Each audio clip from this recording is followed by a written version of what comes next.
강의는 1시간 정도로 계획을 하고 있고요. 이후에 한 30분 정도로 궁금하신 사항이 있으면 제가 답변 드리도록 하겠습니다.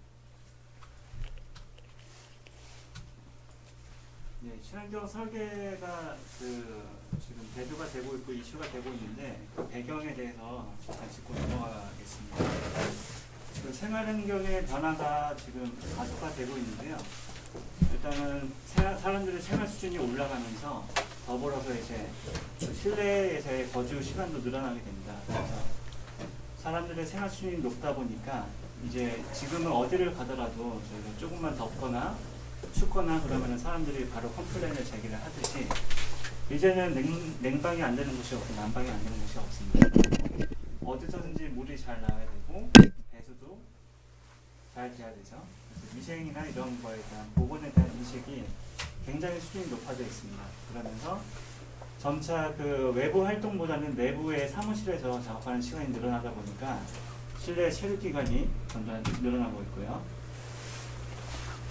그러면 이 건물에서 저희가 생활을 가장 많이 하게 되는데 그 건물의 생애주기 차원에서 봤을 때 건축물은 이제 수명이 다른 산업보다는 좀 길다는 거죠. 특성상 건물은 대개 45년 이상 가는 건축물이 많습니다.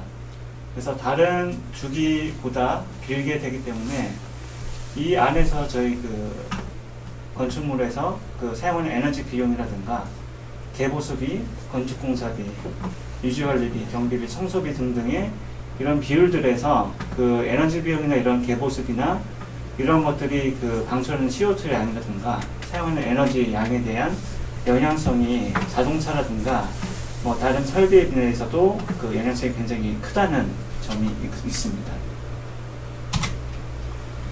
이러다 보니까 그 화석에너지 사용에 의한 그 지구온난화 문제가 대두가 되고 있습니다. 그 지구온난화는 지금 대부분 온실가스를 예로 많이 들고 있는데요. 아시다시피 CO2를 가장 큰 주범으로 지목을 하고 있습니다. 하지만 그 메커니즘적으로 그게 확실하게 규명은 된 건 아니고요.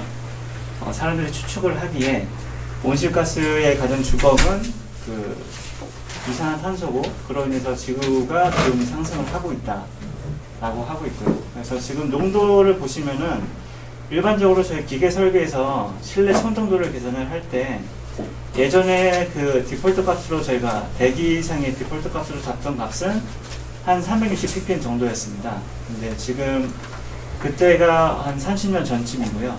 지금은 흘러서 지금 보시다시피 한반도는 400 ppm 이상 올라가게 되고요. 지구 평균도 이렇게 올라가게 됩니다.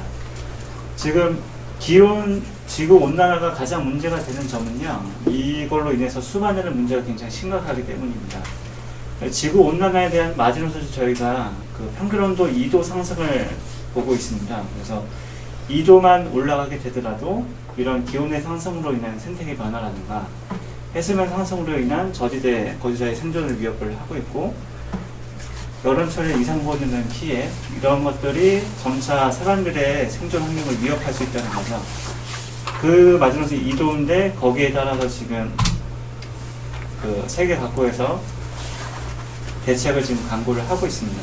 그래서 지금 IPCC라는 거는 UN 산하 기관입니다. 그 UN에서 이런 지구 온난화에 대한 문제가 심각해지다 보니까 온실가스 감축을 위한 그 자문 단체를 만든 겁니다. 그래서 국제적으로 이 지구 온난화에 관련된 그 연구를 하게 되고 이런 보고서들을 작성을 해가지고 참고할 만한 정보라든가 공고안을 제시를 하는 그런 역할을 하고 있습니다. 그러면은 이런 참조기관 외에 UN 산하기구로서 그 UNFCCC라고 들어보신 분들 계실 텐데요. 각국 수장들이 그 위원으로 참여를 해서 그 전세 지구적인 협의를 통해 가지고